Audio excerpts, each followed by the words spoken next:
Chapter 1. The Forgotten Laptop.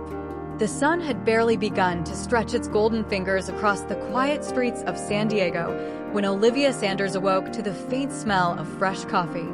Her husband, Ethan, was already dressed for work, navy suit crisp, hair perfectly styled, not a wrinkle out of place. He looked like he belonged on the cover of Forbes, and maybe someday he would be.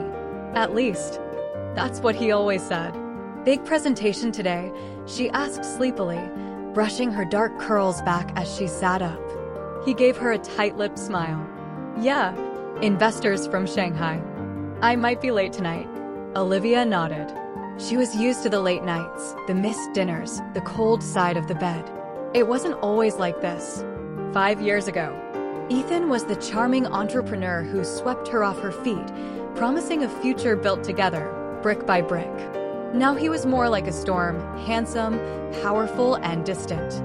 As he grabbed his laptop bag and kissed her cheek, she caught a faint whiff of a perfume that wasn't hers. Sweet, citrusy, new, but she said nothing. After the door clicked shut, silence reclaimed the house. Olivia stood in the middle of the kitchen, mug in hand, staring out the window into their manicured backyard. Something in her chest felt hollow. She turned to tidy up and spotted it, the laptop. Ethan's sleek silver MacBook sat on the edge of the dining table, half-zipped in its leather case. He never forgets his laptop. Her fingers hovered over it. "Just slide it into the bag," she told herself. That's all. But something tugged at her, an invisible thread of unease tightening around her ribs. Slowly, she opened the laptop. It was unlocked. That surprised her. Ethan was meticulous, especially about passwords and privacy. A sea of folders covered the desktop, financial statements, pitch decks, Zoom meeting files. Her eyes flicked to a folder titled, "Personal, Do Not Open." Her heart thudded. She clicked. Inside, dozens of subfolders. She clicked again, one labeled Surveillance. There, nested within, were video files. She hesitated, then opened the first. The footage was grainy, clearly from a security camera. Her, standing in the kitchen. A time-stamped recording from 2 weeks ago. She clicked the next. Her again, but in the living room. Talking on the phone. Then another. This time, her hugging her old college friend, Michael, who had visited last month. A chill ran down her spine. Ethan was watching her. Secretly. Systematically.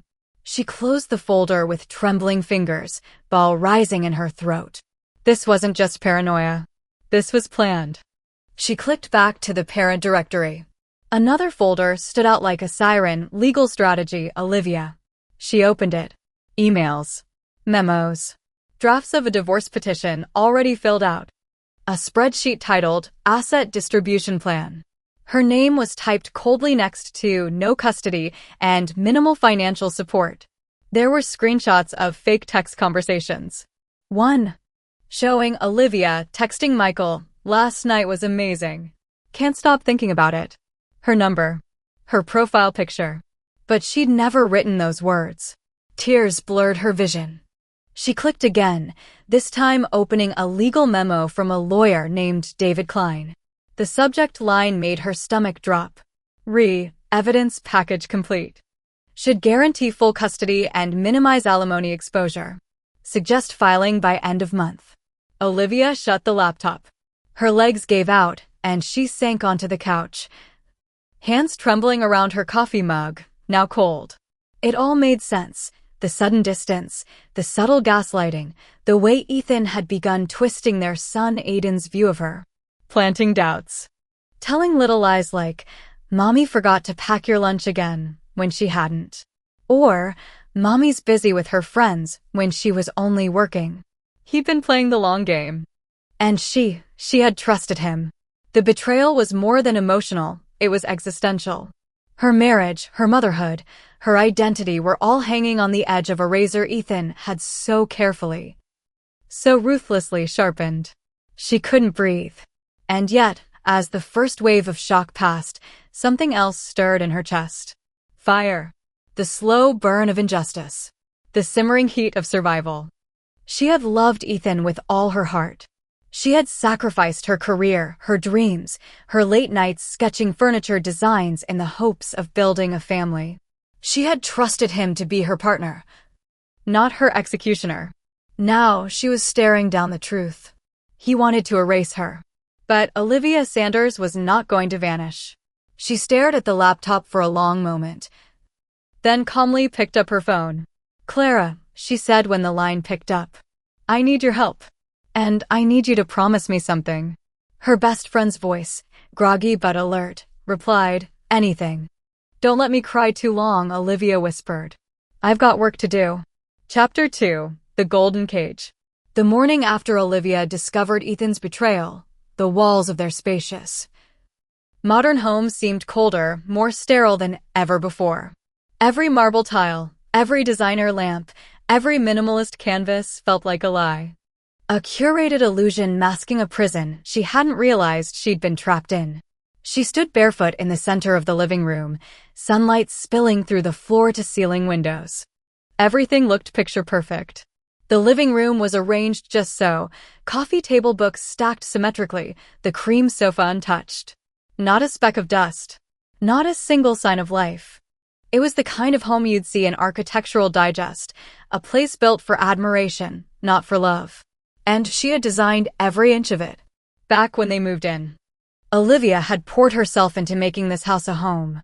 She chose every texture, every color, hoping it would reflect warmth, family, permanence. But now, it all mocked her. She realized Ethan hadn't cared. He had let her design the cage, decorate the walls, and hang the curtains while he quietly locked the doors behind her. The shrill ring of her phone broke the silence. "Clara," Olivia answered. "Hey, I read every file you sent," Clara said, voice sharp and awake. "This isn't just shady. It's criminal. The fake texts, the edited surveillance clips, he's manufacturing evidence." "I know. Liv, this isn't just about a divorce. He's planning to destroy your credibility so thoroughly that no court would even consider you fit for shared custody." Olivia closed her eyes. "I felt like a bad mother already. Now I realize he wants me to believe that." "Well, we're going to flip that script," Clara said. "But first, you need to act normal. No sudden moves. He cannot know you know." That would be the hardest part. That evening, Olivia reheated leftovers and waited for Ethan to come home. Her hands were steady, but inside, she was unraveling. He walked in around 7 p.m. Just as he'd said, earlier than usual. She had to wonder if he wanted to appear reliable for court records. His image meant everything to him. He smiled when he saw her. That same politician smile she used to find comforting. Now it felt plastic. "Dinner?" she asked, as if nothing had happened. He loosened his tie. "Smells good." They ate quietly. Ethan scrolled his phone between bites. Aiden's laughter echoed from the family room where he was playing with blocks. "I scheduled a meeting with David Klein tomorrow," Ethan said casually, not looking up. Olivia's heart skipped. David Klein, the lawyer from the memo. So he was accelerating his plan. "What for?" she asked gently. "Just corporate stuff. Restructuring. We're getting new investors." Olivia nodded slowly, hiding her disgust. She had been married to this man for nearly 8 years.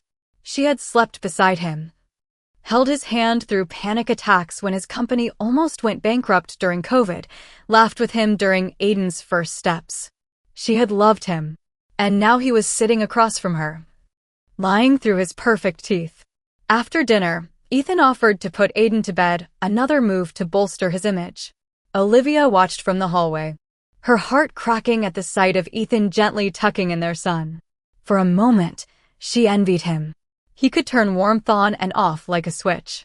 But as he walked out of Aiden's room, Ethan stopped beside her and whispered, "You're doing better." "I appreciate that." She smiled faintly, playing the part. "I'm trying." He kissed her cheek, like a cold stamp of ownership, and disappeared into his home office. Olivia stepped into Aiden's room.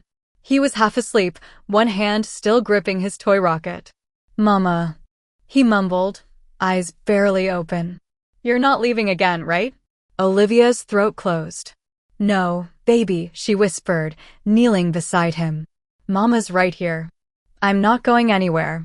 But inside, she knew if she didn't act fast, she'd lose him. Ethan would erase her from her own son's life.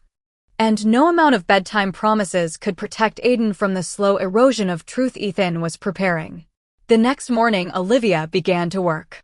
She met Clara at a quiet cafe in downtown La Jolla. Clara arrived with a laptop, notepad, and a fire in her eyes. "We need 2 tracks," Clara said. "One legal, one strategic. You'll need a paper trail showing your contributions to Ethan's company.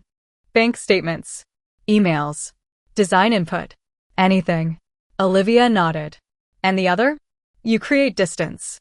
Emotional, financial, digital. Set up your own bank account. Copy your files. Secure your devices. You can't play defense forever, Liv. You have to outsmart him." "I'm not trying to hurt him," Olivia said softly. "I just want to protect Aiden." Clara looked her dead in the eye. "This man is manufacturing evidence to make you look like a monster. He's prepared to lie to your child. This isn't war, but it is survival. And you've been surviving long enough. It's time to win." Olivia sat in silence for a beat, then reached into her bag and pulled out a small black notebook. Inside were sketches, ideas for a new interior design venture she had once dreamed of starting. It had sat untouched for 3 years. She slid it across the table. "Then let's begin," she said. "I'm ready." Chapter 3: Manufactured Lies. Ethan sat behind the polished walnut desk in his home office, the glow from the screen casting sharp shadows across his angular face. He tapped through his email, reviewing the legal correspondence with robotic precision. Everything was in motion. His team had finalized the video clips, the call records, the texts, all edited, packaged, and labeled as irrefutable evidence. He didn't feel guilt. He told himself Olivia would land on her feet. She was smart, resourceful, maybe even stronger without him. But the company, his company, needed to be protected. And custody of Aiden? That wasn't negotiable. His jaw clenched as he thought of Aiden calling another man Dad one day. No, never. He clicked open a folder titled Family Repositioning Plan. Inside was a sleek PowerPoint outlining his vision for the future. Ethan Brooks, CEO and primary parent. The phrase sounded calculated, but it read well on paper. Investors liked a man who could balance family and business. A soft touch, not just a hard edge. Downstairs, Olivia moved like a shadow. Her steps quiet. Her presence smaller than usual. Ethan had noted it lately, how she seemed more subdued, almost passive. He assumed it was working. She was withdrawing, accepting what was coming. He had no idea she was already 3 moves ahead. Across the city, Olivia stood in line at a Chase Bank branch in downtown San Diego. Her sketchbook clutched tightly to her chest, and a calm resolve on her face. By the end of the day, she would no longer be tethered to Ethan's financial control. She opened a business account under the name OS Studio Collective, a name she'd once scribbled in a moment of daydreaming, back when she believed she'd have her own showroom. The banker smiled, impressed with her clean paperwork, her clarity of purpose. "This venture sounds exciting," the woman said. "Do you have investors yet?" Olivia smiled faintly. "Not yet, but I know exactly where to look." That evening, after Aiden had gone to bed and Ethan retreated to another late Zoom call, Olivia returned to Ethan's laptop. It sat charging in the hallway, connected to the household's cloud system.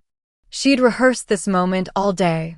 She plugged in a secure thumb drive Clara had given her, military-grade encryption. Within minutes, she had copied the entire folder titled Legal Strategy, Olivia. She didn't stop there. She took screenshots of time-stamped edits on the surveillance videos, metadata on the text screenshots, and most importantly, an email trail showing Ethan instructing his legal team to create a sequence strong enough to discredit a mother's emotional stability. Her hands were shaking when she closed the files. This wasn't just betrayal. This was character assassination. She returned the laptop, just as it was, and walked quietly into the kitchen. She poured herself a glass of water and stared out the window, lit only by the city's orange glow. Her reflection stared back, calmer than she expected. She had something Ethan didn't anticipate. A lawyer who cared, evidence of her own, and a fire that wouldn't burn out this time. The next morning, Ethan asked over breakfast, "Are you doing okay?" Olivia blinked. "Why do you ask?" "You seem different lately. Quieter." She gave him a soft smile, the kind he used to love. "I've been thinking a lot. About the future." Ethan nodded, pleased. He mistook her tone for surrender. Good. Let him believe that. Later that day, Clara called, voice buzzing with excitement. "Liv, I talked to Marcus Lynn. He's on board." Olivia stood frozen at the kitchen counter. "Seriously?" "Dead serious. He's brilliant. Quiet. Untraceable. He's helped clients protect assets during corporate breakups before. But more importantly, he understands the art of the long game." "What's our next step?" "You're going to start pitching to Ethan's company. Through shadow investors." Olivia hesitated. "You want me to infiltrate his business?" "No. I want you to make it look like someone else is doing it. And when Ethan bites, we'll control the tempo. Every dollar invested will pull strings only we can cut. We'll build the tower. And when it's high enough, we pull it out from under him," Olivia whispered. Meanwhile, Ethan was in his downtown office suite reviewing a pitch from a supposed new fund based out of Singapore. Their proposal offered generous capital, favorable terms, and no operational oversight, exactly the kind of breathing room he needed to boost valuation before next quarter. His assistant, Lauren, knocked. "You've got a call from Klein." Ethan gestured her to transfer. "Ethan," Klein's voice came through the speaker. "We're ready to file next week. The evidence is watertight. Once we present the emotional instability argument and the affair narrative." "There was no affair," Ethan interrupted. Klein paused. I said present the appearance of one. I want the judge to see an image, not a fact." Klein didn't question him. "Understood." Ethan hung up, and for the first time, the silence that followed didn't feel satisfying. It felt loaded. Like a storm was building just beyond the skyline. That night, Olivia sat with Aiden in bed, reading him his favorite space book. He rested his small head on her shoulder, calm, trusting. "Mommy?" "Yes, baby. Will we always be together? Even when I get big?" Tears welled up behind her eyes, but she kept her voice steady. "Yes. No matter what happens, Mommy will always find you." Chapter 4. The Art of Infiltration. 3 weeks later, Ethan Brooks stood on the rooftop terrace of his company's downtown headquarters, cradling a glass of scotch and grinning like a man who had already won. His startup, Brooks Innovations, had just secured its largest investment to date, $4.2 million from a discreet but influential syndicate out of Singapore called NQ Capital. He had never heard of them before. But their paperwork was clean, their pitch aggressive, and their promises indulgent. They wanted in. No questions asked.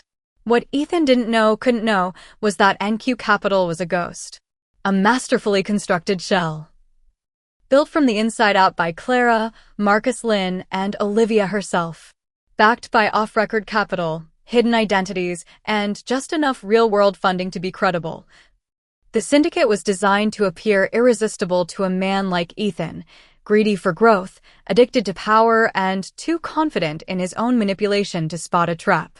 That night, while Ethan celebrated, Olivia sat with Marcus in a quiet co-working lounge in La Jolla, reviewing the web of companies they had built.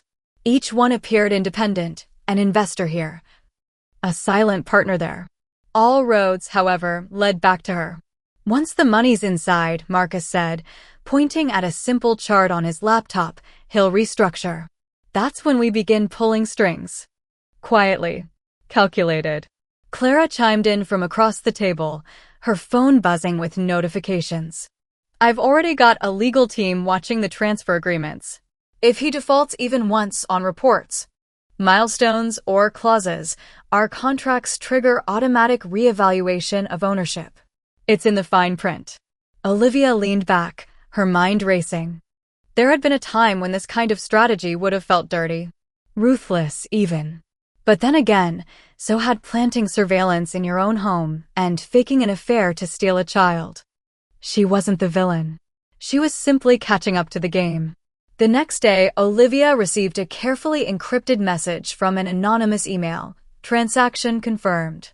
Funds received. Welcome to the board. It was a coded message Marcus had arranged, indicating that Ethan had accepted the final tranche of investment. The deal was sealed. In the coming months, Ethan would unknowingly begin building his company on sand that Olivia would eventually pull from under him. Meanwhile, Olivia focused on rebuilding her professional image. She launched US Studio Collective quietly, offering virtual design consultations, staging services, and small-scale renovations. Within weeks, her Instagram page started gaining traction. She was subtle but strategic, highlighting her taste, her warmth, her story without oversharing. She wasn't hiding anymore. Clients began booking. Reviews trickled in. Word of mouth did the rest. And most importantly, she was making her own money again. She rented a small studio apartment near the coast, modest, sun-drenched, and all hers. It was a far cry from the cold marble of Ethan's house, but it was warm, and it smelled of fresh lavender and sawdust from sample boards.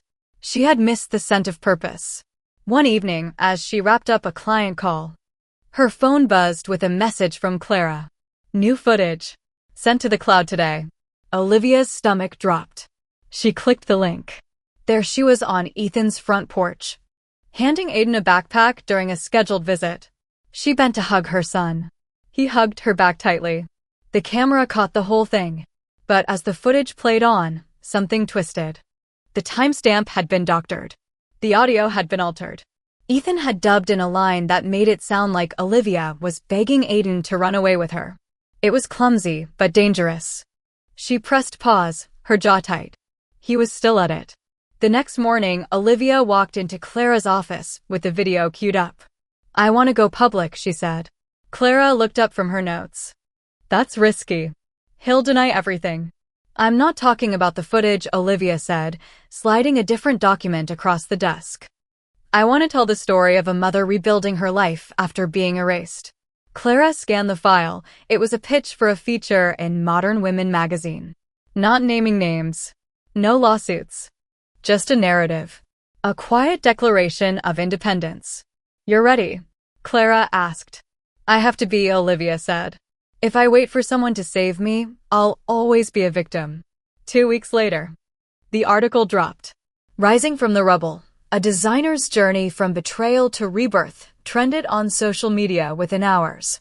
Comments poured in, women thanking Olivia for her bravery, for voicing what so many had endured in silence. Ethan saw it too. He didn't say a word, but the coldness in his messages intensified. He canceled a few of Olivia's scheduled visits with Aiden, citing emotional volatility. He told mutual friends she was spiraling and obsessed with revenge. But Olivia had anticipated that. He was reacting. She was leading. The power had already begun to shift. Then came the breaking point. One of NQ Capital's subfirms, Van Wyck Partners, submitted a formal review of Brooks' innovations, citing discrepancies in financial reporting and lack of transparency. This triggered a clause that froze Ethan's spending privileges until a third-party audit was completed. Just like that, his empire began to crack. Ethan's phone rang endlessly. His board demanded answers. His CFO went silent. And when the financial freeze reached payroll, his employees walked out, one by one.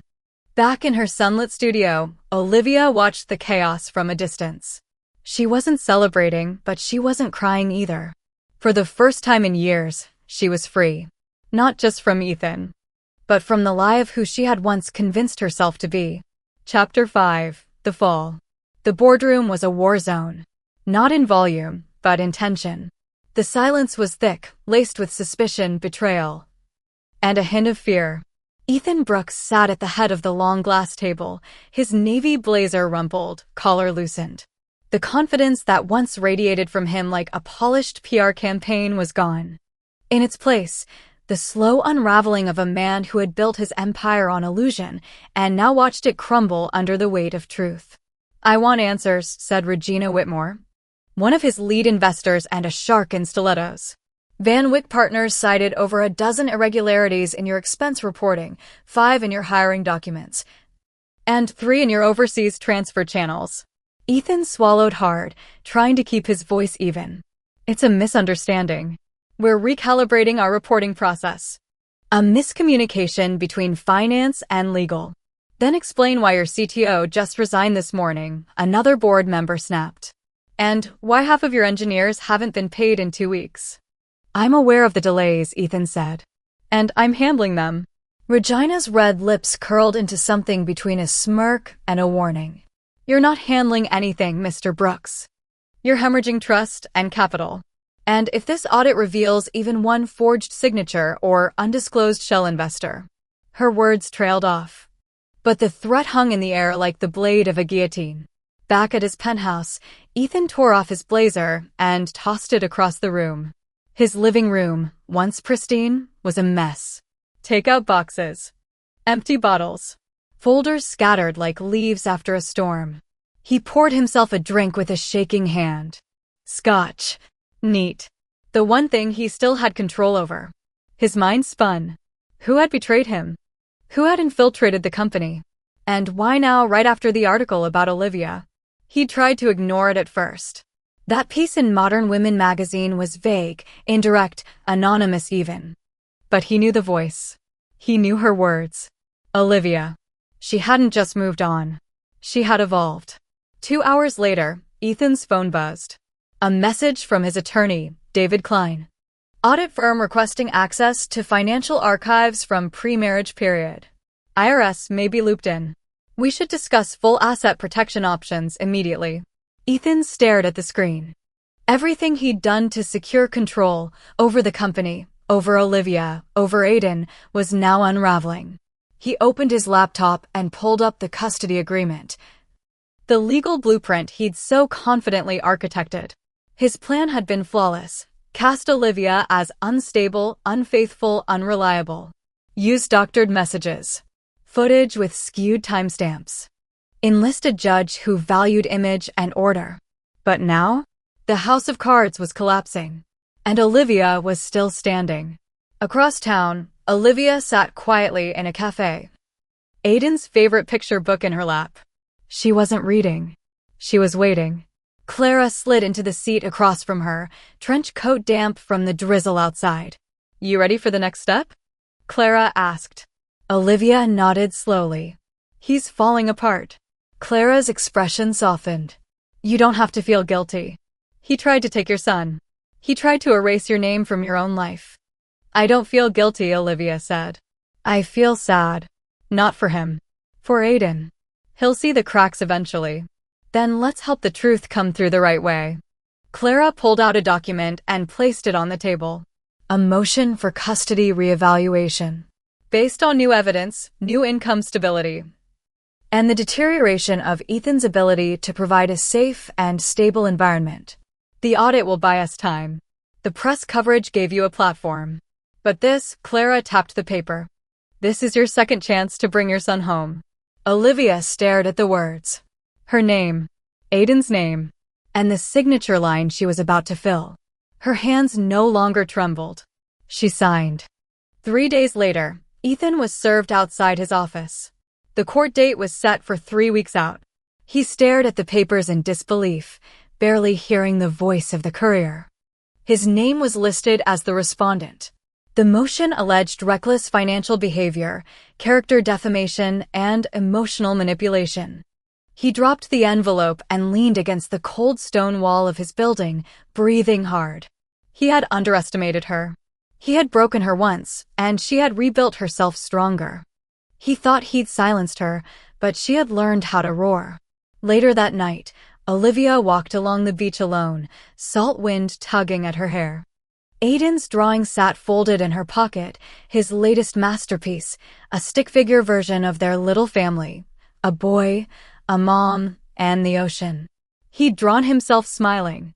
He'd drawn her with a crown. And Ethan? He wasn't there. Not out of anger, but because in Aiden's mind, home meant safety. And safety meant her. Chapter 6. Fault Lines. The courtroom was colder than Olivia expected, not in temperature, but in spirit. Fluorescent lights hummed above dull beige walls, and the air carried that clinical stillness only courtrooms seem to possess. She sat beside Clara at the plaintiff's table, a folder neatly stacked in front of her. Inside, evidence, declarations, timelines.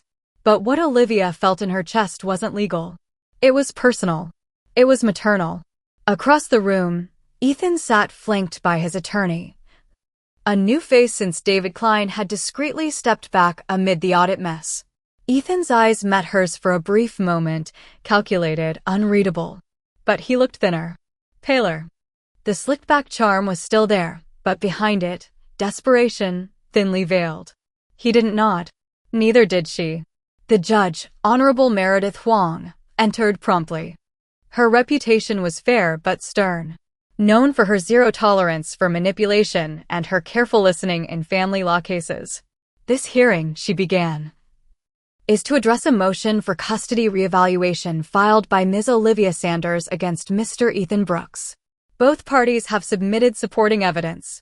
We're here to determine whether a change in the current custody arrangement is warranted based on new circumstances. The words hit like waves. We're here to determine.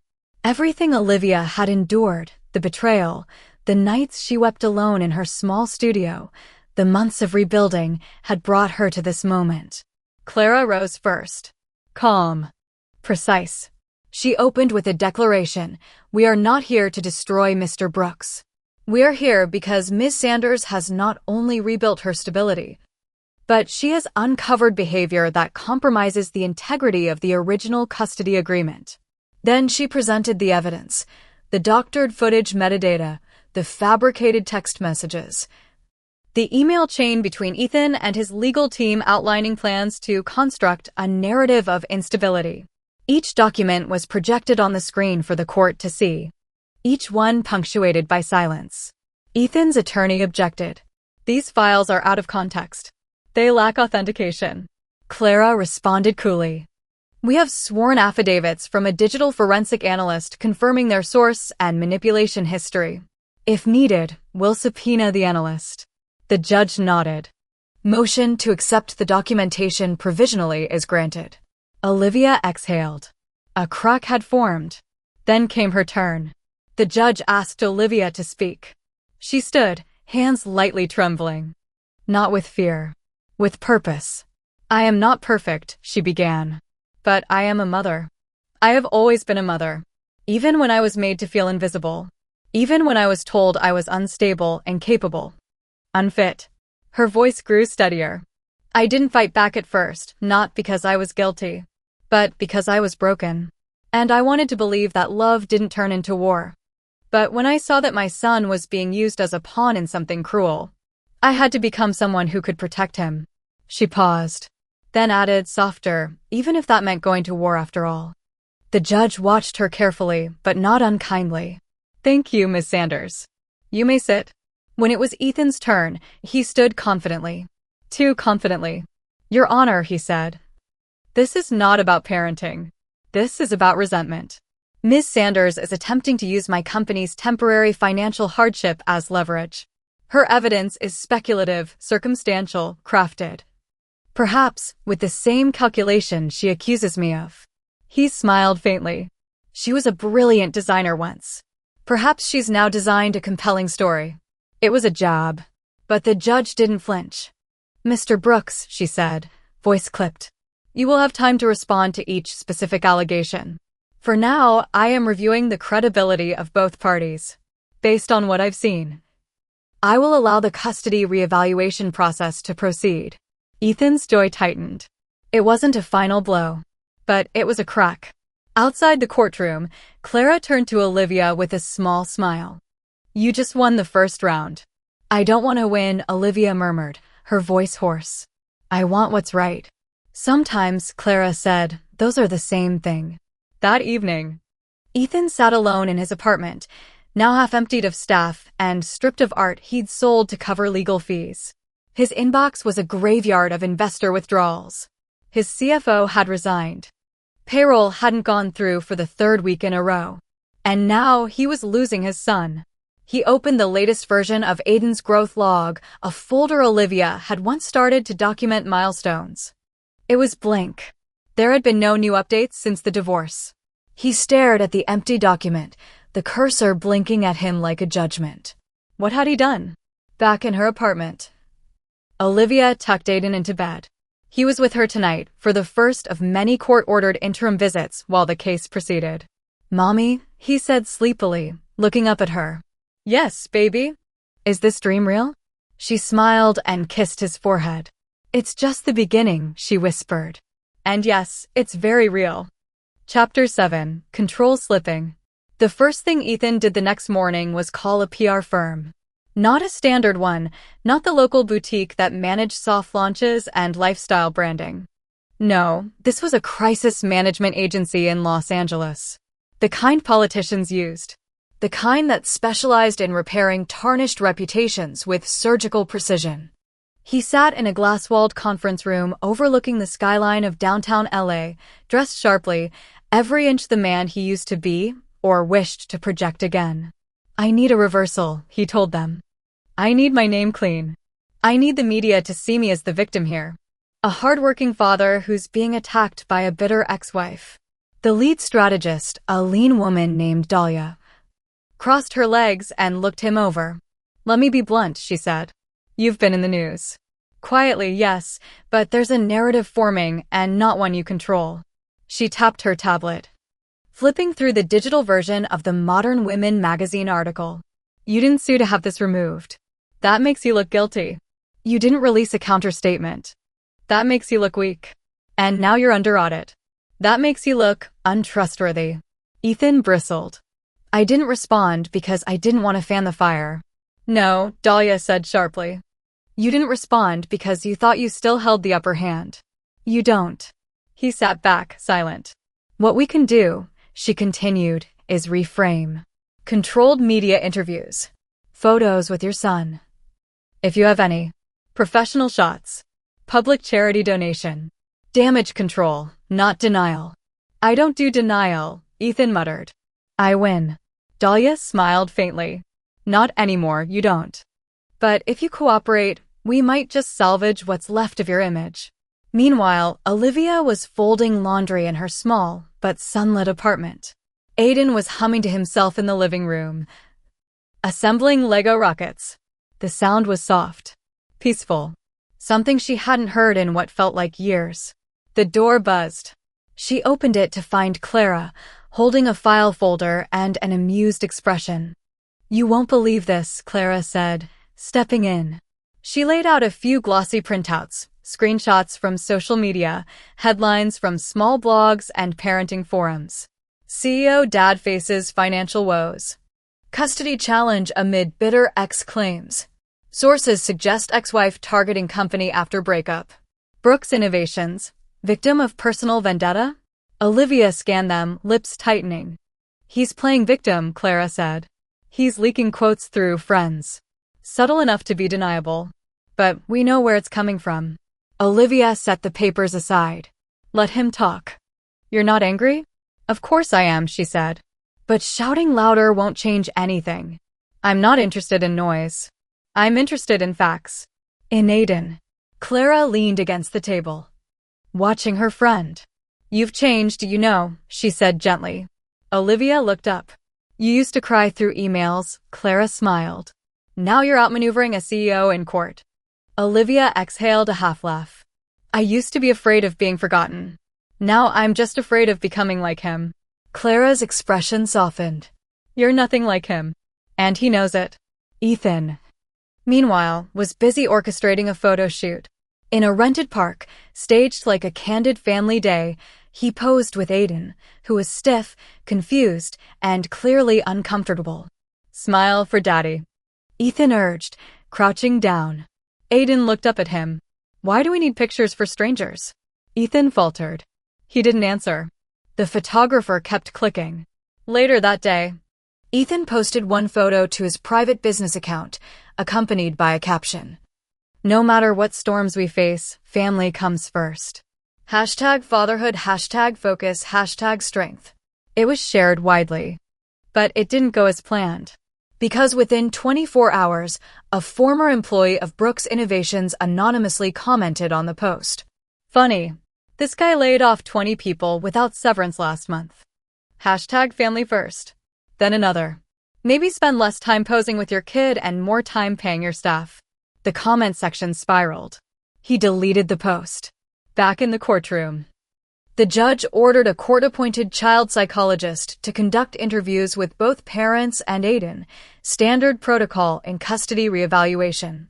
When Olivia met with the psychologist, she told the truth. Not just about Ethan, but about herself. I lost my voice for a long time, she admitted. I let people tell my story for me. Now I'm trying to write it myself. For Aiden's sake. The psychologist asked gently, what would you do differently if granted primary custody? Olivia smiled through misted eyes. I'd give him quiet. Stability. Space to be a child again. Ethan's interview didn't go as well. He tried to charm. To control the conversation. To paint Olivia as unpredictable, moody, vindictive. But when asked about his own faults, he dodged.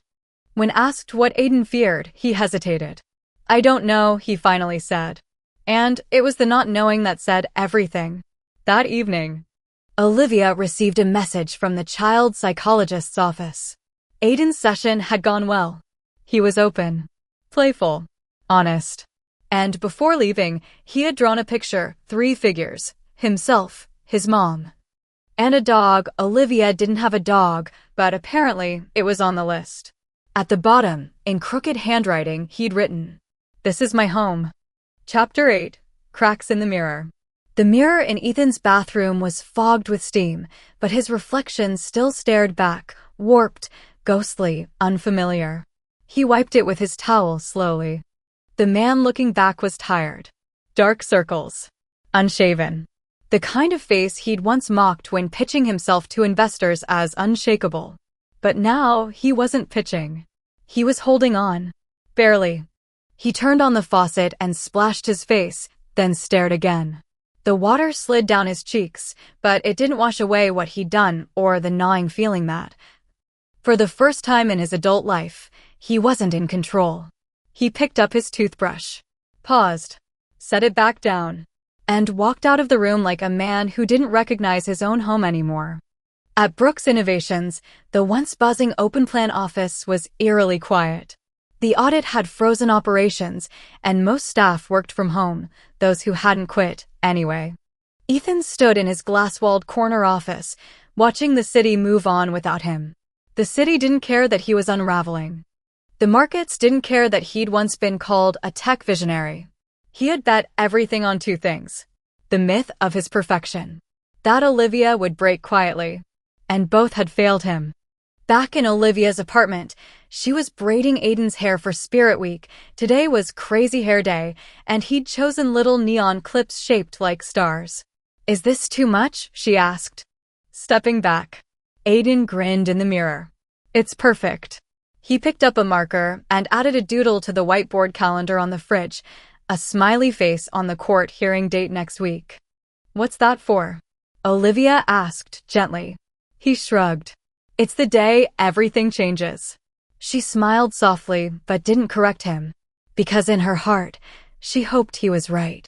Later that day, she sat with Clara and Marcus in a private conference room. The audit report had come in. Marcus slid it across the table. It's worse than we thought. The report detailed financial misreporting across 2 fiscal quarters. Use of personal funds to cover payroll, unreported. A suspiciously timed $600. 000 transfer to a consulting firm tied to one of Ethan's shell investors. That was his insurance, Marcus said, in case things went south. Problem is, that consulting firm is a legal ghost. Which means fraud? Olivia asked. Which means the walls are closing in, Marcus replied. He could be looking at criminal exposure. Clara leaned forward. And if the court sees this? Combined with the doctored evidence from before. Olivia didn't smile. She didn't gloat. But she felt it. The shift. That night, Ethan drove for an hour before realizing he had no destination. His hands clenched the steering wheel as streetlights passed in a blur. At a red light, he opened a voice message on his phone, a recording from Aiden's last session with the psychologist. Provided with consent. Aiden's voice crackled through the car. Sometimes Daddy's house is quiet. But not quiet like good quiet. Quiet like nobody sees me. I miss Mommy's pancakes. She makes them smiley. I think Daddy is mad a lot. He doesn't yell. But his eyes get mad. Ethan turned off the recording. For a long time, he didn't move. Then he pulled over, parked, and sat with the engine running. No music. No voice. Just guilt. For the first time, it echoed louder than his justifications. The next morning, Ethan showed up to his court-mandated parenting check-in early. He wore a plain button-down. No tie. No press. No posturing. He looked tired. Human. The counselor, a kind woman in her 50s, sat across from him with a tablet. How are you feeling today, Mr. Brooks? He didn't answer right away. Then he said, softly, lost. She didn't nod or pity him. Just waited. I built everything I have on the belief that control equals success. That image matters more than reality. That the winner is the one who outmaneuvers, not outlasts. And now, she asked. He looked down. I think I lost my son chasing that idea. Back at Olivia's studio, she stood by the window as the afternoon light painted the walls gold. Her phone buzzed. A new email. Subject. Preliminary recommendation. Custody reevaluation. Her heart stopped. She opened it slowly. Based on psychological evaluations, interviews, and submitted evidence, our preliminary recommendation to the court is shared physical custody, with primary residential custody granted to Ms. Sanders. The room blurred. She sank onto the couch. Tears welled, but they were different this time. Not of fear, but of returning. Of reclaiming. In his apartment, Ethan read the same message from his attorney. He sat in silence. No rage. No plan. Just the bitter taste of consequence. He picked up his phone. Paused. Then typed. Olivia. I know I'm the last person you want to hear from. But if you'll let me, I'd like to start making things right. For Aiden. Not for me. He hovered over send. And pressed it. Chapter 9. Terms of Peace. Olivia stared at Ethan's message for a long time. Her thumb hovered above the screen. Backlit in the soft evening light, it felt less like a text and more like an open wound. Not a plea. Not manipulation. It felt like surrender. But surrender didn't erase what had been done. She locked the screen and set the phone face down on the kitchen counter. Across the room, Aiden was finishing a drawing at the small table she had set up near the window, his little creative world of markers, paper scraps, and bent-colored pencils. What's that one? Olivia asked gently, kneeling beside him. He held it up proudly. It's a bridge. A bridge. He nodded. It connects two places. See? There's your house on this side and Daddy's house on the other. But this time I made it so people can walk both ways. Her breath caught. I didn't like it when the road broke, he added matter-of-factly. She smiled softly and kissed the top of his head. Neither did I, sweetheart. That night, after Aiden had gone to bed, Olivia sat at her desk, staring at the message again. She thought about ignoring it. She also thought about responding with all the fury she had buried over the past year. But what came out instead was quiet. Simple. Thank you for your message. If you are serious, we can meet, with Clara present. This is about Aiden, not us. If you agree to those terms, I'll consider it. She hit send. And felt strangely light. Ethan read her reply in the dark. The blue light of the screen illuminating a face that no longer looked like a CEO's. Just a father who had finally run out of defenses. With Clara present. Of course. She didn't trust him. She shouldn't. He replied. Agreed. Just tell me when and where. They met at a neutral office space Clara arranged simple, quiet, with soft armchairs and floor-to-ceiling windows that framed the San Diego skyline. No conference tables. No power plays. Olivia arrived first, wearing a navy blouse and jeans. Confident, calm.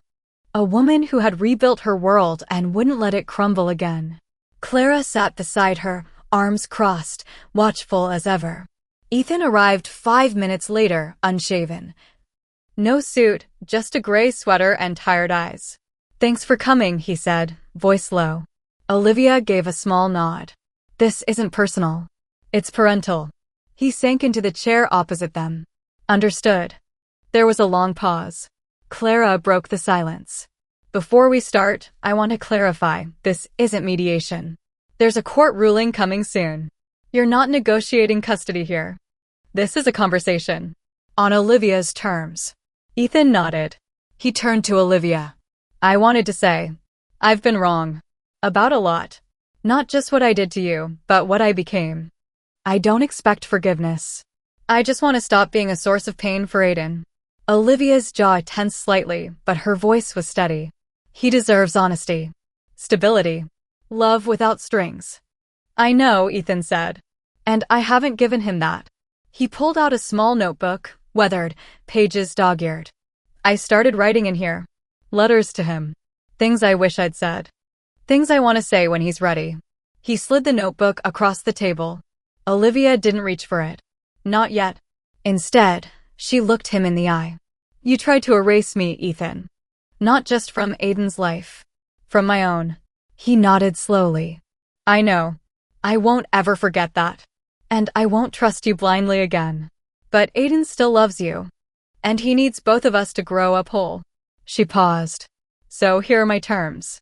Ethan sat up straighter. Number 1, no more manipulation. Every visit, every conversation with Aiden must come from truth. If I hear otherwise, I won't hesitate to protect him again. Understood? 2, you take accountability. Not in court. Not in front of cameras. With him. Someday. When he asks why we weren't together, you tell him the truth. That you hurt people. And that you're working to do better. Ethan swallowed. "I will." 3, she added, more softly. You give me the space to be his mother without interference. No more games. No more posturing. "I will," he said again, almost in a whisper. And 4, Olivia paused. As if this one hurt more than the rest. "You accept that forgiveness is a journey, not a moment. If you want to be part of our son's life, you rebuild it, brick by brick. No shortcuts." Ethan looked down at his hands, clasped together, tight. Then up at her. "I don't deserve kindness. But I'll earn whatever scraps of peace you're willing to give me. For him." Clara watched. Saying nothing, but her posture relaxed, just slightly. Olivia finally reached for the notebook. She held it in her lap. Didn't open it. Just held it. A silence settled, but this time, it wasn't heavy. It was honest. Outside the building, Ethan waited by the curb as Olivia and Clara walked past. He didn't speak. But Aiden's drawing the bridge came to mind. Maybe, just maybe. Today was the first plank. Chapter 10, The Hearing. The courthouse steps felt different this time. Not colder. Not more intimidating. Just final. Olivia stood for a moment before entering. Her heels planted firmly on the concrete as San Diego's morning sun filtered through a thin veil of mist. She adjusted her coat and breathed deeply. Behind her, Clara stepped out of the car. Briefcase in hand, ever the shield, ever the sword. Inside courtroom 3C, people moved with quiet urgency, clerks in tidy blouses, lawyers whispering to clients, papers shuffling like restless birds. Today wasn't about accusations. It wasn't about who screamed louder or who wore the sharper suit. Today was about Aiden. And Olivia had never been more certain of what he needed. Ethan was already seated when they arrived. He stood when Olivia walked in. No arrogance, no pretense, just a quiet nod of respect. Olivia returned it, not with warmth, but with a calm grace that said, "We are no longer enemies. But I have not forgotten." Judge Meredith Huang took the bench exactly at 9 a.m., her expression unreadable as she scanned the docket. This court is reconvened for final ruling on the custody reevaluation between Ms. Olivia Sanders and Mr. Ethan Brooks, she began, voice firm yet steady. The courtroom quieted. Every breath seemed held. The court has reviewed all submitted evidence, reports from the court-appointed child psychologist, financial disclosures, and prior behavioral history from both parties. She continued. She paused. Ms. Sanders, it is the opinion of this court that you have demonstrated a significant return to stability, emotionally, financially, and in parenting structure. Your dedication to your child and your transparency with this court are commendable. Olivia's fingers tightened around the edge of the table, her eyes locked on the judge. Mr. Brooks. Judge Huang turned. You have taken steps to correct prior misjudgments. However, the court cannot ignore the damage caused by your previous conduct, both toward Ms. Sanders and the child. Ethan looked down, nodding once. No argument.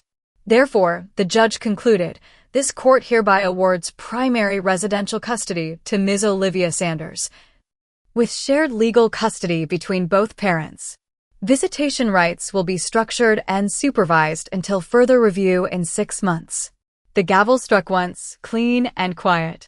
It was done. Olivia didn't cry. Not because she wasn't overwhelmed, but because she had shed those tears long ago, on nights when she was alone and unseen, when she believed no one would ever hear her side. But today, she had been heard. Outside the courtroom, reporters buzzed, not many, just a few local outlets tracking the corporate collapse of Brooks Innovations. Olivia ignored them. This wasn't about headlines. Clara smiled, offering a small high five. Olivia gave her a tight hug instead. Thank you, she whispered. You saved yourself, Clara replied. I just stood beside you. Ethan approached quietly, hands in his pockets. He looked older now. Not in years, but in weight. The kind of weight that doesn't lift overnight. I wanted to say, congratulations, he said. Voice low. It's the right outcome. Olivia studied him. There was no smugness. No self-pity. Just truth. Thank you, she replied. Then, after a breath, and thank you for not fighting today. Aiden needs peace. I know, Ethan said. And I'll follow the rules. You have my word. She nodded once. That was all he needed. All she was willing to give for now. That evening, Olivia opened the door to her apartment and found Aiden sitting cross-legged on the floor, his backpack already half unzipped. He looked up, wide-eyed. Well, she knelt down and took his hands. You're coming home, she said softly. His face lit up in a way she hadn't seen in months. He threw his arms around her neck, squeezing tight. I missed you, Mommy. I missed you more. Later that night, as they made pancakes for dinner, Aiden insisted Olivia found herself laughing for no reason. The kind of laugh that bubbles up from places long buried. Aiden had spilled batter on the floor. The smoke alarm beeped once, annoyed.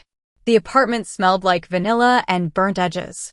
It wasn't perfect, but it was theirs. As Aiden fell asleep that night, Olivia sat at the edge of his bed, brushing hair from his forehead. Mommy? Yes, baby. Does this mean everything's okay now? She hesitated, then smiled. Not everything. But the most important thing is, she stepped onto the balcony after tucking him in, the night wrapping around her like a quiet embrace. Below, the city breathed. She opened her phone and pulled up the last message from Ethan. She hadn't replied, but she typed slowly. I'm willing to build peace. For Aiden. Brick by brick. Like we agreed. You start by showing up. Not big. Not loud. Just steady. She hit send. Then she stood there for a long moment, the wind in her hair, her heart full but still healing. Tomorrow would bring new challenges. But tonight? Tonight was hers. And she was home. Chapter 11. The first real day. The morning sunlight filtered through linen curtains, casting soft golden patterns on the hardwood floor. Olivia stirred to the gentle weight of small arms wrapped around her waist. Aiden had snuck into her bed again. She smiled into her pillow, not moving, savoring the moment. This was the first morning in over a year that felt real. Not borrowed. Not limited. Not timed between court orders and visitation slots. Real. She opened her eyes and looked down at her son, still deep in sleep. His chest rose and fell with quiet rhythm, lips slightly parted, one sock missing. She brushed a stray curl from his forehead and let her hand linger. There had been so many nights when she'd dreamt of this, when she'd curled around a pillow pretending it was him, aching for the weight of his presence beside her. Now he was here, and she would never take that for granted again.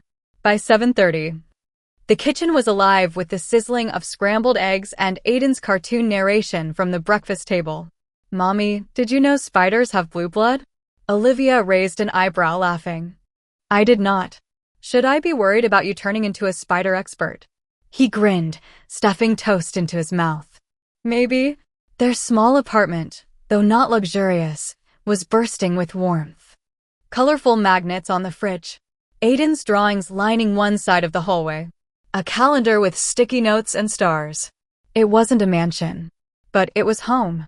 After school drop-off, Olivia stopped by a small job site on the outskirts of La Jolla. A new client had asked her to redesign a guest house on their property, her first hands-on project since relaunching OS Studio Collective. As she stepped into the dusty, half-renovated space, clipboard in hand, her phone buzzed. "Ethan." She stared at the screen a moment before answering. "Hello." "Hey," he said. His voice was tentative. "Careful. I just wanted to check in, see how Aiden's doing." "He's good," she said simply. "We had pancakes for dinner. This morning he lectured me on spider biology." A soft laugh from his end. "That sounds like him." There was a pause. "Look," Ethan said, "I don't want to overstep. I know I've used every call in my favor in the past. I'm trying to learn how to be present without control." Olivia didn't speak right away. Then, quietly, "That's a start." He exhaled, like someone releasing breath he didn't know he'd been holding. "I'd like to drop off something for him, if that's okay. Just a book I found. For the bridge." She softened. "You can leave it at the front desk of my building." "Thanks, Olivia." "Don't thank me yet." She hung up, but this time, there was no anger behind it. No barbed resentment. Just clear boundaries. And maybe, just maybe, a crack in the ice. That evening, Aiden came home with a folded note in his backpack. It wasn't from school. It was from Ethan. Crayon scribbles and an old Polaroid from years ago. The three of them at the zoo, Aiden on Ethan's shoulders, Olivia in sunglasses smiling without knowing she was being photographed. The note read, "I found this. I didn't know how happy we looked that day until I stopped trying to look perfect. I hope you'll hang this where he can see it. Not for me. For the version of us he deserves to remember." Aiden looked at the picture, then at Olivia. "Can I put this in my room?" She nodded. "Of course." He taped it to the side of his bookshelf, then turned back to his Lego rocket ship like nothing had happened. But for Olivia, something had. It wasn't just a picture. It was a gesture of surrender. A man who had once tried to rewrite the past, now quietly placing the truth back in her hands. Later, after bedtime, Olivia made herself tea and stepped out onto the small balcony. The sky was clear. The kind of quiet, starlit canvas she hadn't appreciated in years. She thought about the word rebuilding. Not revenge. Not survival. Rebuilding. It didn't mean erasing scars. It meant planting around them. Letting something bloom in spite of the damage. Her phone buzzed with a message. From Ethan.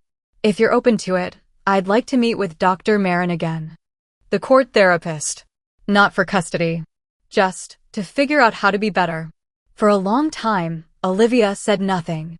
Then she replied, "That's between you and her. But it's a good idea." She set her phone down and took a sip of tea. Tomorrow would be messy. But today had been a good day. Chapter 12, Soft Places to Land. Ethan sat in the waiting room of Dr. Marin Holloway's office, fidgeting with the hem of his sleeve. The room smelled like lemongrass and old books. A salt lamp glowed dimly in the corner. Everything was soft, intentionally so. The couches were curved, the lights warm.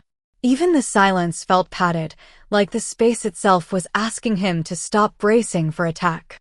He had canceled 3 times before finally showing up. Each time, his excuse had been polished and professional: a board call, a travel conflict, a family matter. But in truth, he had simply been afraid. Not of Dr. Holloway. Of himself. She opened the door precisely at 10 a.m., clipboard in hand and a smile that wasn't forced. "Ethan," she said warmly. "I'm glad you came." He rose and shook her hand, his grip firmer than he felt. "Thanks for having me." They sat across from each other in two wide armchairs, no desk between them, no hierarchy. Just two humans, one trained to guide, one finally ready to be led. "I'm not here under court order," he began quickly. I don't want to be that man anymore." Dr. Holloway tilted her head. "What man do you think you've been?" He blinked, thrown. "The one who needed to win. Who didn't know how to be second to anyone. Even the mother of his child. And what are you hoping to become?" Ethan swallowed. "The kind of father who doesn't need a courtroom to prove he deserves his son." For the first time in months, the words felt clean. Free of spin. Dr. Holloway simply nodded. "Then let's begin." Meanwhile, across town, Olivia was walking hand in hand with Aiden through a quiet weekend craft market. His small fingers were sticky from kettle corn, and his face was bright with joy. They stopped by a booth selling handmade mobiles, stars, and moons crafted from driftwood and string. Aiden pointed to one. "Can I get this for my room? The stars look like they're dancing." She smiled. "We'll hang it right by your window." They paid and moved on, stopping at a face-painting station. Olivia sat on a bench sipping lemonade, while Aiden transformed into a tiny tiger under the artist's careful brush.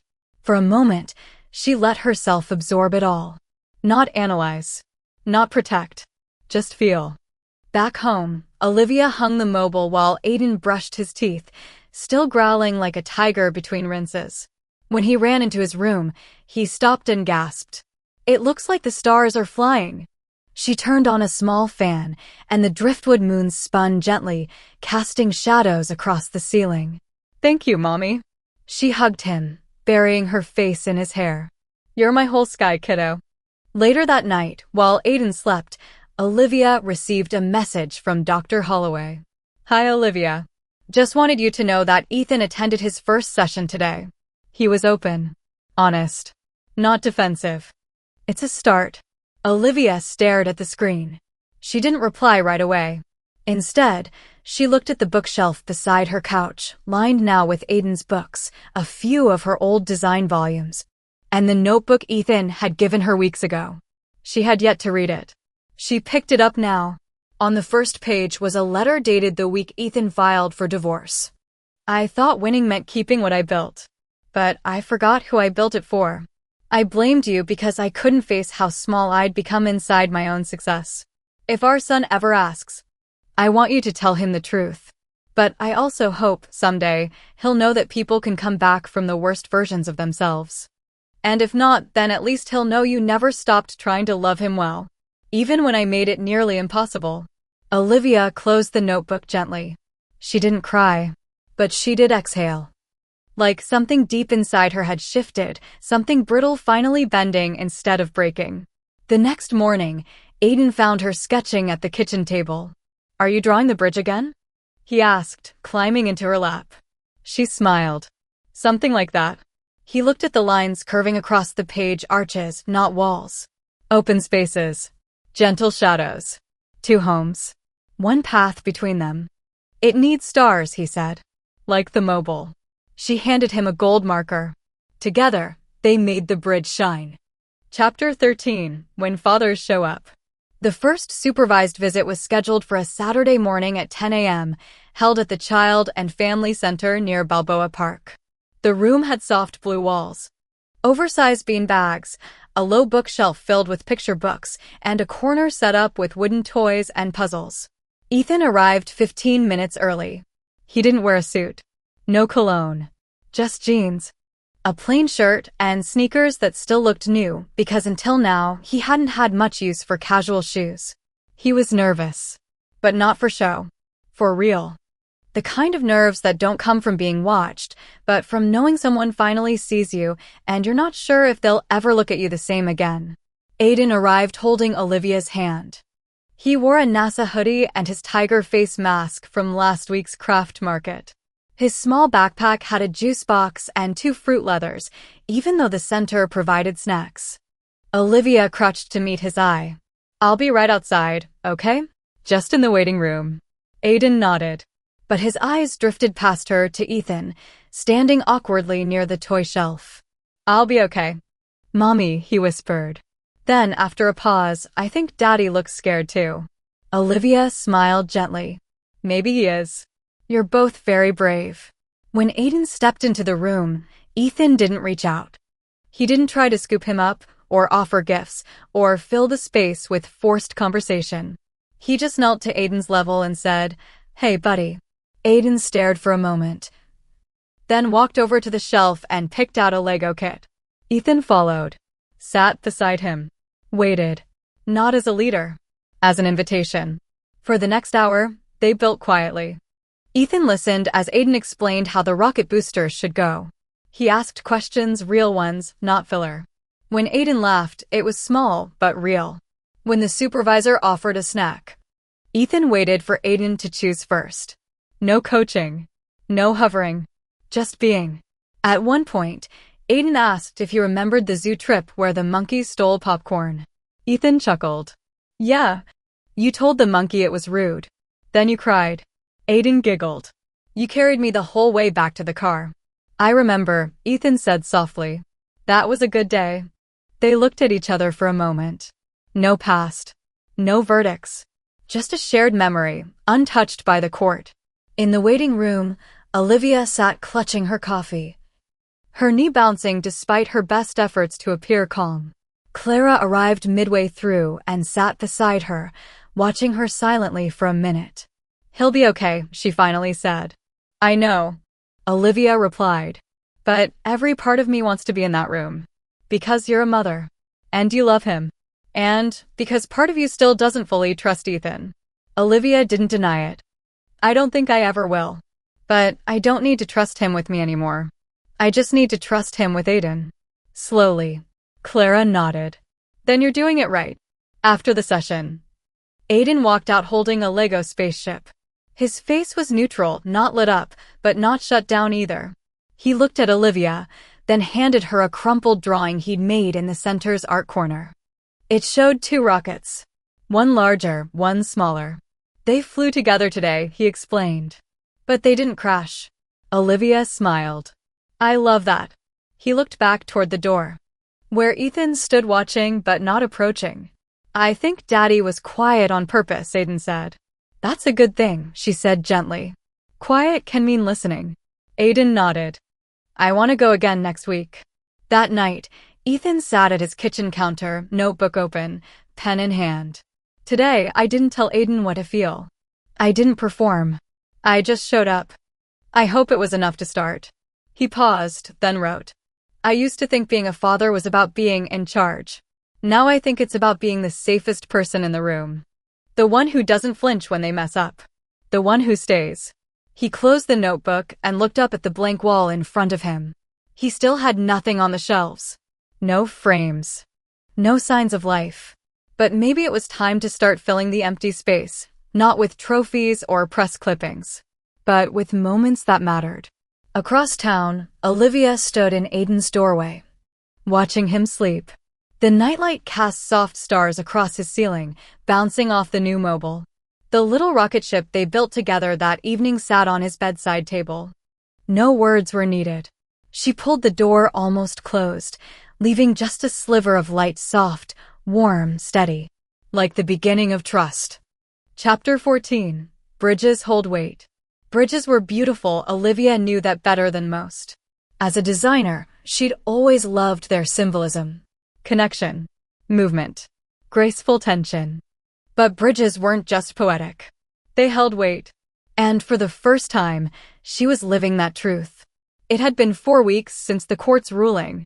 4 weeks of careful routines, silent transitions, and supervised visits that had slowly become easier for Aiden and increasingly humbling for Ethan. He hadn't missed a single appointment. He hadn't sent a single manipulative text. He hadn't made false promises. Instead, he had done something radical. He had simply shown up. It was a gray Saturday morning when Olivia received the message.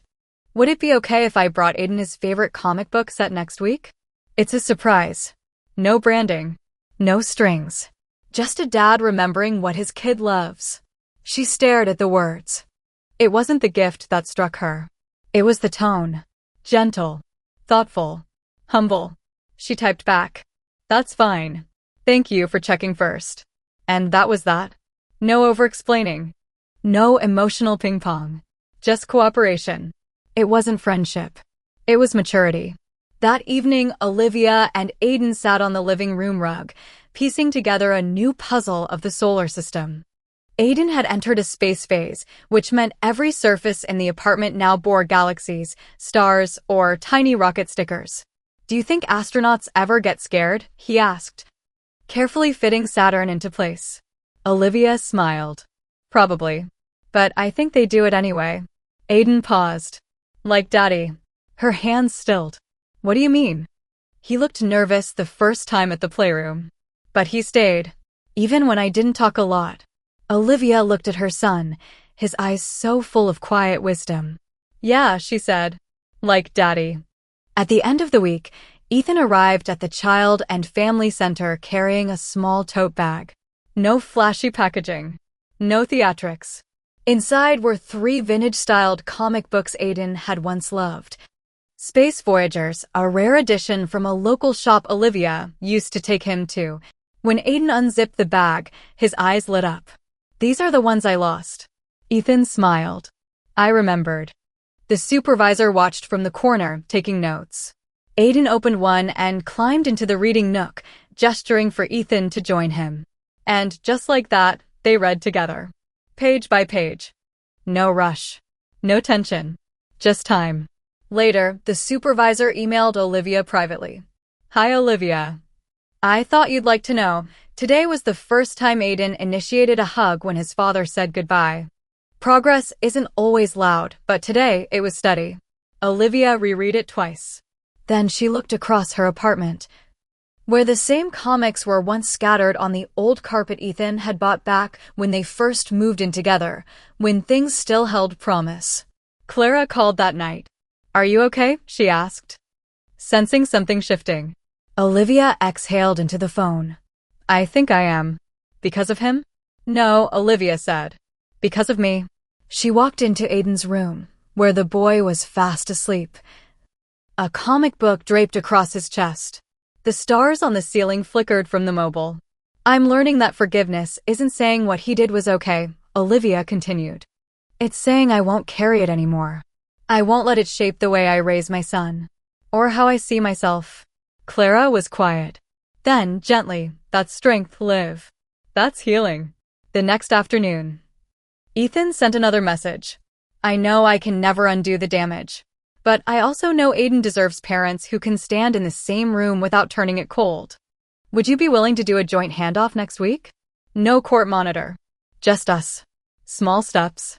Olivia read it 3 times. The idea made her nervous, but also oddly relieved. Maybe this was what it meant to co-parent in truth. To show Aiden that love could survive even when marriage didn't. That people could fall down and still rise. Not perfect. Not whole. But real. She replied. Let's try. Outside the library, Sunday at noon. He'll be excited to show you his new solar system exhibit. And for the first time in years, the bridge between them didn't groan under the weight. It held. Chapter 15. Something like peace. The library steps felt taller than Olivia remembered. It was the same place she used to bring Aiden when he was little, tucked in her arms with his tiny fingers pointing to picture books. Now, at 6, he bounded ahead of her with confidence. Backpack bouncing against his back, face lit with excitement. Do you think he'll like the exhibit, Mommy? He asked, hopping from one concrete square to another. I think he'll love it, Olivia said, smiling, though her stomach fluttered with quiet tension.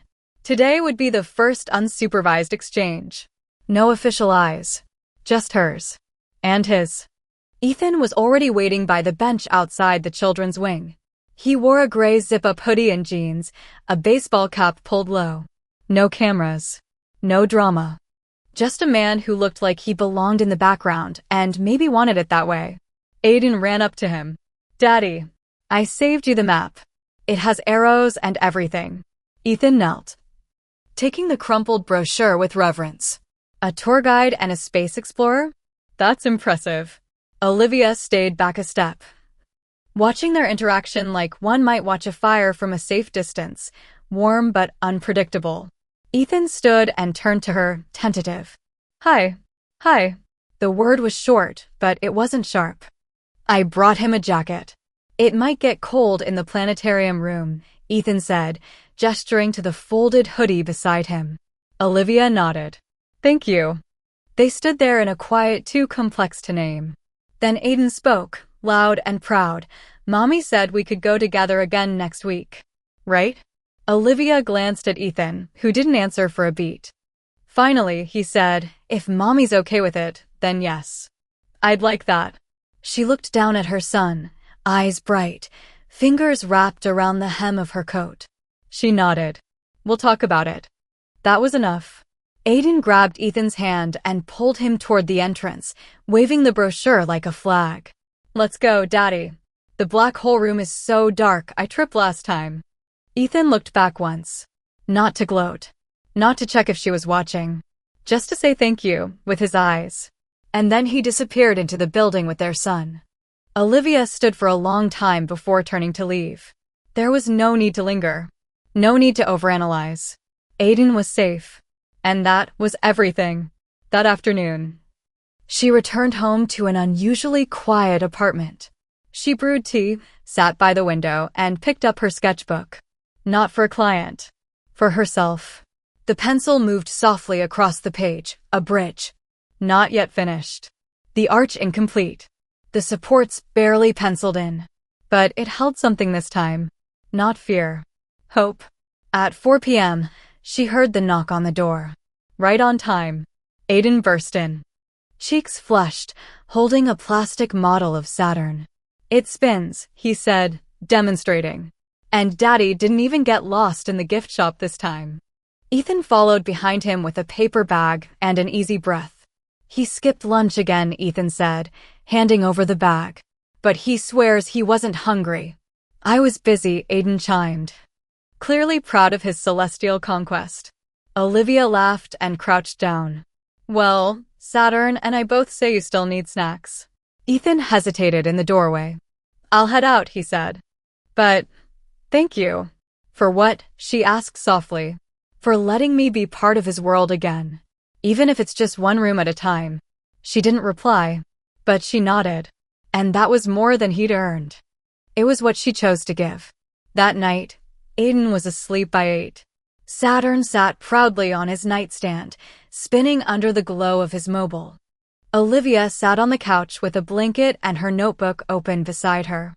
She began writing, not a journal, not a plan. Just words that needed space. Peace is not forgetting. It's not pretending. It's not even forgiving. It's allowing the past to remain in the past, while refusing to let it own the future. She closed the notebook, set down her tea, and exhaled. The war was over. What came next was life. Chapter 16, Something to Call Ours. The little space on the corner of Juniper and 5th had been vacant for months, a storefront with frosted glass, faded signage, and a lingering scent of old paint. It wasn't in the trendiest part of San Diego. There were no sleek cafes or high-end boutiques nearby. But it had something Olivia couldn't ignore. Light. The front windows let in morning sun that pooled across the scuffed wood floors like honey. The ceilings were high, and behind the chipped white counter was an exposed brick wall softly worn. Quietly proud. When the landlord handed her the keys, Olivia stood in the center of the room, alone, and whispered to no one in particular. "We're back." OS. Studio Collective had started as a whisper of a dream, one she'd buried under Ethan's ambitions, under marriage, under motherhood. But now, she was no longer building in the shadow of anyone else's name. This was hers. It would be messy. And beautiful. The first week was spent cleaning. Aiden helped after school, proudly wearing a tool belt that was mostly decorative and a paint-stained t-shirt labeled Chief Assistant. "Can we have a snack shelf here?" he asked, pointing to the empty reception desk. Olivia laughed. "A snack shelf? For clients?" "No," he said solemnly. "For me. While I do supervising." She tousled his hair. "You drive a hard bargain, kid." They painted together. Picked up furniture from thrift shops, repurposed old shelves. Every scratch on the floor, every crooked nail became part of their story. It wasn't just a studio. It was something to call ours. Meanwhile, the bridge with Ethan remained steady, no drama, no backsliding. They kept their communication short, respectful, centered on Aiden. Once a week, he asked if Olivia needed anything. Once a week, she declined, gently. They weren't friends, but they were no longer combatants. And that was more than she had expected. By mid-March, the studio opened with no fanfare. No press. No ribbon cutting. Just a quiet chalkboard sign outside. "Interior design with heart. A studio collective now open. Yes. We accept snack bribes." Olivia's first client was a single mother in need of a nursery makeover. The second, a retired art teacher who wanted help turning her garage into a painting nook. None of the jobs were glamorous, but each one felt like a soul gently asking, "Can I make room for beauty in my life again?" And Olivia had the answer now. Yes. One afternoon, as she tidied up fabric swatches, Clara stopped by with her usual iced coffee and a grin that meant she had news. "You've officially been featured," she said, dropping a folded copy of Pacific Home Living on the table. A small corner blurb on page 9 featured a photo of Olivia standing in the doorway of her studio, arms crossed. Sunlight behind her like a halo. The Comeback Studio, one woman's journey from silence to space-making. Olivia blinked. "I didn't even give them an interview." "You didn't have to," Clara smirked. "Your work speaks louder now than any headline." That night, Olivia and Aiden made spaghetti with too much cheese, danced barefoot to old Stevie Wonder records, and ended the evening building a fort under the kitchen table. "This is the best day," Aiden whispered sleepily inside their blanket cave. "It really is," she whispered back. And she meant it. Not because something grand had happened, but because she was no longer trying to survive the day. She was living it. After tucking him in, Olivia sat by the studio's window, sipping tea, watching the streetlights flicker against the glass. She opened her notebook. This time, not to write about pain or custody or bridges. This time, just 2 simple words. "I'm home." Chapter 17, A Table for 3. The invitation came home in Aiden's backpack, folded into a triangle and tucked behind a crayon drawing of a volcano. Family Appreciation Lunch, MS. Reynolds' first grade class. Bring your smiles, your stories, and someone special to sit beside you. Date, Thursday. Time, 11:30 a.m. Olivia read it twice, smiling at the wobbly handwriting Aiden had added. "Can Mommy and Daddy both come?" She stared at the question. Not because she didn't know the answer, but because she suddenly understood what it meant to be asked. Aiden wasn't choosing between them anymore. He was inviting them both. And for the first time, Olivia didn't feel like that was a trap. She felt ready. She texted Ethan later that evening. "Aiden would like both of us at the school lunch on Thursday. If you're able to make it." "I'm okay with that." The reply came back almost immediately. "I'd be honored. I'll sit wherever you're comfortable." It wasn't dramatic. It wasn't awkward. It was just human. Thursday arrived with early sunshine and nerves. Olivia dressed simply, navy dress, ballet flats, hair tucked back. Aiden, beside her, buzzed with excitement in his school t-shirt and his lucky socks. "Do you think Daddy will like the volcano I drew?" he asked on the drive to school. "I'm sure he will," she said, her voice calm, even as her fingers tapped a silent rhythm on the steering wheel. The cafeteria smelled like juice boxes, construction paper, and childhood. Folded tables were set with paper placemats the students had drawn themselves.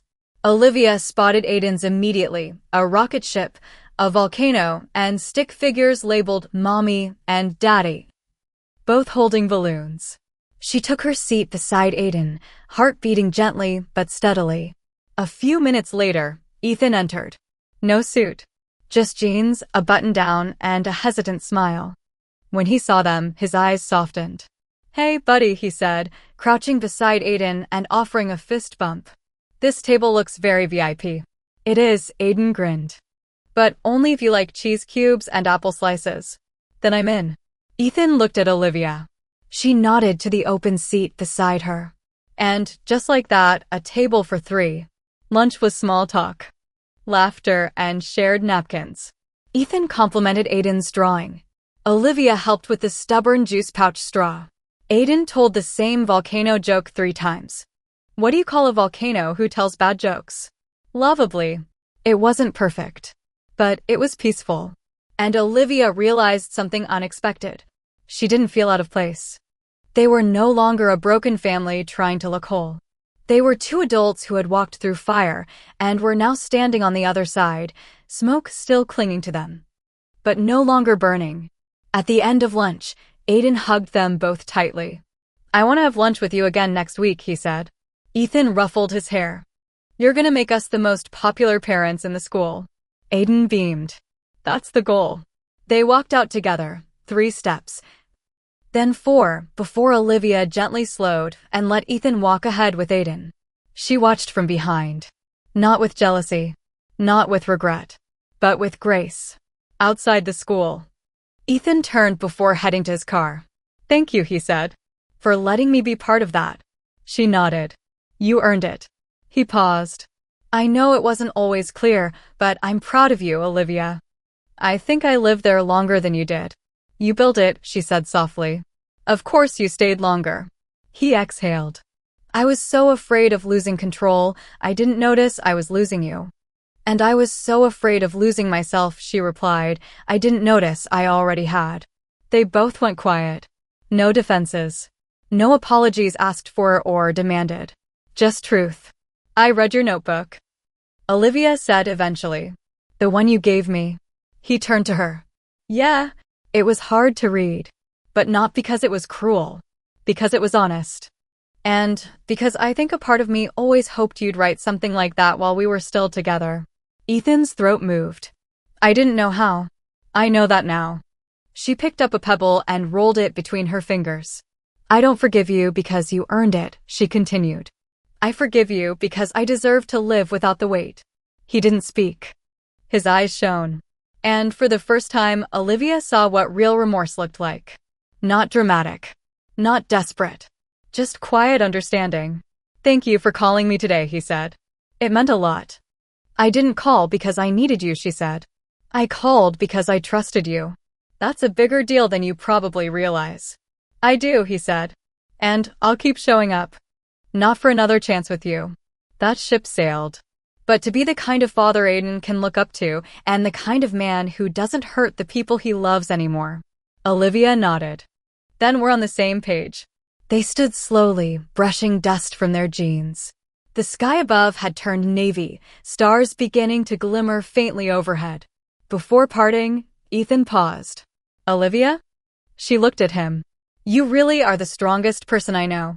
She smiled, a soft, sad, genuine smile. "Then you never really knew me. But I'm glad you finally do." That night, back in her apartment, Olivia poured a glass of water and stared out the window, the city lights winking back at her like old friends. She didn't feel triumphant. She didn't feel bitter. She just felt free. She picked up her notebook and wrote, "Forgiveness is not letting someone back in. It's letting them walk out, without chasing after the pieces they broke." Then she turned off the light, climbed into bed, and slept more peacefully than she had in years. End of chapter 18. Word count, 1. 300 words. Chapter 19. The Gift of Stillness. Sunday mornings used to feel like pressure. When Olivia was married, Sundays were Ethan's reset day, packed with strategy calls disguised as brunches, obligatory family photos posted to social media, and the looming weight of looking perfect even in rest. Rest, she had learned, was never really rest when it was performed. But today was still. Not empty. Not lonely. Just still. Aiden woke her by tiptoeing onto the bed, climbing beside her and curling into the crook of her arm like he had when he was a toddler. "I think today should be pajamas all day," he mumbled. Olivia smiled, eyes still closed. "I second that motion. Can we also have pancakes shaped like animals?" She cracked one eye open. "I'll do my best, but you know last time all my giraffes looked like squids." Aiden giggled. "It's okay. I like squid giraffes." They moved through the morning like clouds drifting through a sunlit sky, slow, soft, unbothered by time. No alarms. No checklists. No, just 10 more minutes. They made pancakes that barely resembled animals, danced to silly playlists, and spent half an hour trying to fix a Lego ship that collapsed mid-battle. Olivia didn't glance at her phone once. And maybe that was the truest sign that something had changed. The future no longer demanded to be chased. It was here. Now. In the afternoon, they walked to the park down the street. Aiden wearing his favorite dinosaur hoodie and rain boots even though there wasn't a cloud in sight. They found a patch of grass and laid on their backs, staring up through the fluttering leaves. "What do you see?" Olivia asked. Aiden pointed to a shape in the branches. "That one looks like a dragon."